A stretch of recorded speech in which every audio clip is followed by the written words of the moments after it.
Hi, Sam Schiffman here.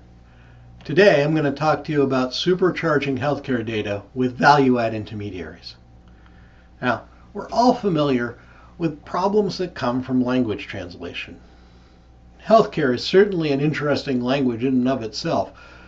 For example, we have abbreviations like MBM, which could mean anything from no bowel movement to nothing by mouth.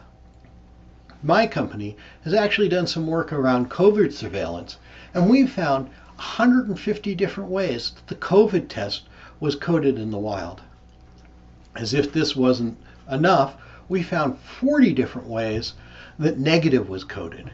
You put that together and you get 6,000 different combinations just to tell if somebody had a COVID test and was negative for it. So why is this? Why is healthcare data so fragmented? Well, one of the reasons has to do with the history of healthcare. I mean, after all, healthcare is the second oldest profession in the world. Originally, it was about a provider and a patient. And the provider really only needed to be able to record enough data to continue caring for that patient. As time went on, providers came together in practices and hospitals, and then they needed to be able to communicate with other people in that hospital who might see that patient. But still, each of these institutions was an island in and of itself and could develop its own traditions for how data should be recorded. But today, we live in a much more mobile world. Did you know that 40% of the US no longer lives in the state in which it was born? This, combined with the amount of travel both within the states and internationally, the chances that you're going to need healthcare outside of the institution that you normally go to is pretty darn high. We need to help make that data more interoperable. And one of the pieces we need is value-add intermediaries. Now, there are two kinds of value-add intermediaries.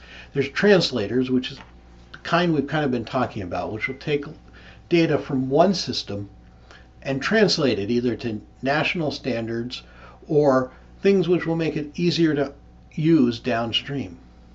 There's also enrichers. Enrichers will take data from one system and add data around it, or insights based on that data that can be used to do things downstream. But value-add intermediaries are really only one part of the puzzle.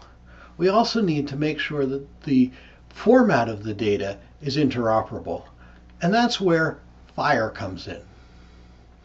FHIR is the new standard on the block for how we communicate about healthcare data.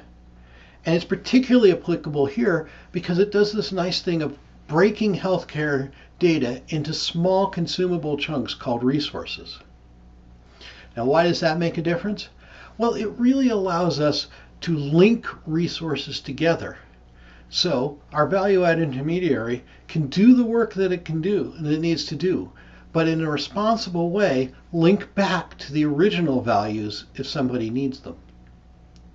So, for example, a value-add intermediary might take in some FHIR and then create new FHIR out of it, but it can link those new resources to the old resources. So this is that enricher. But when we're doing that translation work, we're actually changing the resource. We still, though, need to be responsible and allow people to get back to that original. Now, luckily, FHIR has some structures in place that we can build on in order to do that. In particular, it has the provenance resource, which can be used to describe the origins of another resource. In this case, we can link that provenance back to a link to the original values so that anybody who wants them can go get them. Thank you for listening to me today. I hope that I've helped you understand why value-added intermediaries are important in healthcare. The next step is to convince the institutions and the regulatory bodies around healthcare, the value-added intermediaries shouldn't be feared. That if we use them responsibly, we can actually improve outcomes in healthcare.